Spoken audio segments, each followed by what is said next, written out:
Alright, you guys, I have 30 minutes to whip up dinner tonight. I'm going to be showing you how to make this delicious steam snapper recipe. These are the ingredients you'll need. My fish looks a little crazy because I did wash it, but y'all already know I'm using snapper, by the way.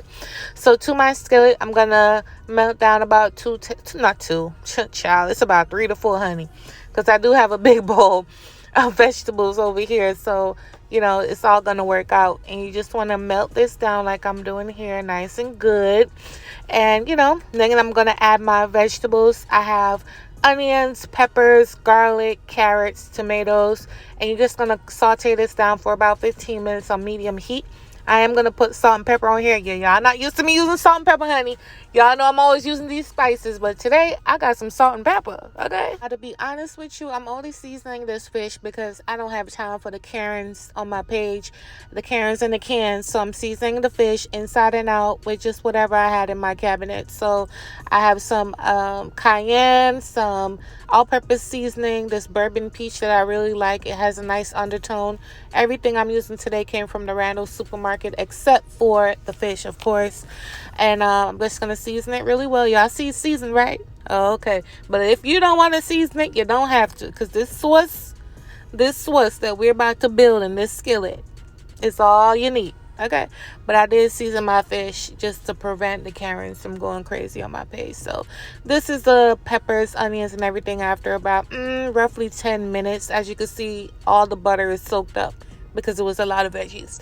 So don't be too scared or alarmed. If you don't want to use butter, you can also use olive oil. It's fine. Once everything cooks down, now this is how it looks after 15 minutes. I'm going to add some water down in there, the bowl that had all the veggies, and now I'm going to season it with some bouillon powder. I'm going to season it with some ground allspice. That's what I have. I'm also going to be using this pepper jelly. It's going to add a sweet undertone to cut that tomato and just add just delicious flavor. I'm going to be using some onion powder, some scotch bonnet hot pepper sauce. Remember, all ingredient measurements will be in my description box. Make sure you guys check it out. I'm also going to add some thyme sprigs. Now, this right here is just me starting it. I added everything that I know I really like in this sauce, and then I'm going to taste it and adjust as needed. That's why I always tell you guys as needed, because you do my recipe and then you adjust. So if you want it, see, like right here, I felt like it needed some more of that pepper jelly and, a little more of that bouillon powder, and I added it. So, that's how I work it out. But this sauce was so good, you guys. Like, seriously, it's really good. I love, making this sauce, by the way. It's not my first time, but it is my first time using the pepper jelly in the steam, sauce for the fish. So now I'm going to add the fish right down in here. I'm going to put some of the sauce over the top, like I'm showing you guys right here. It's not supposed to be a lot of liquid, just enough to come up to the sides of the fish. You're not trying to boil it, you're trying to steam it, right? So you don't want too much liquid in here. So I'm going to cover the top with some of the juice, and then I'm going to cover the pot and let it cook. And I'm going to show you guys what that looks like. I wish y'all could smell this. This scotch bonnet hot pepper sauce with the pepper jelly and the allspice powder. It was just so good and smells so good in my house. I don't know if you guys can hear a difference in my voiceover because I'm actually not even home. I'm in the car. I'm in the car doing a voiceover. I don't know the last time I've ever even done this, but I'm trying to get work in wherever I can because life has been hectic lately. If you know, you know. But let's put some sauce all over the fish. That's 10 minutes. Look at that. 15 minutes. I'm sorry, you guys.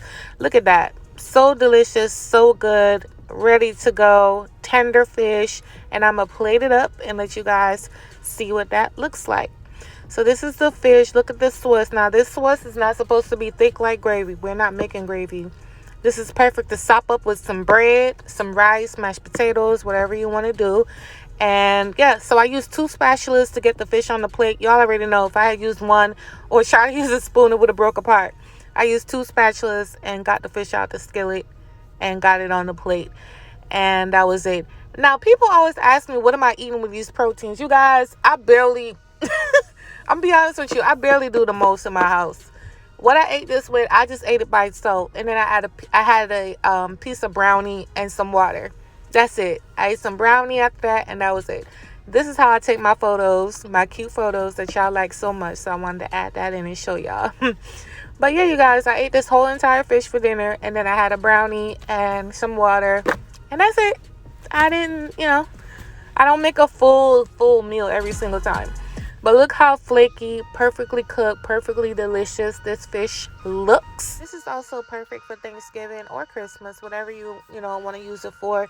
And a lot of people are not really into the turkey these days. But thank you guys so much for watching. I love you for your support, and I'll catch you on my next video. Bye.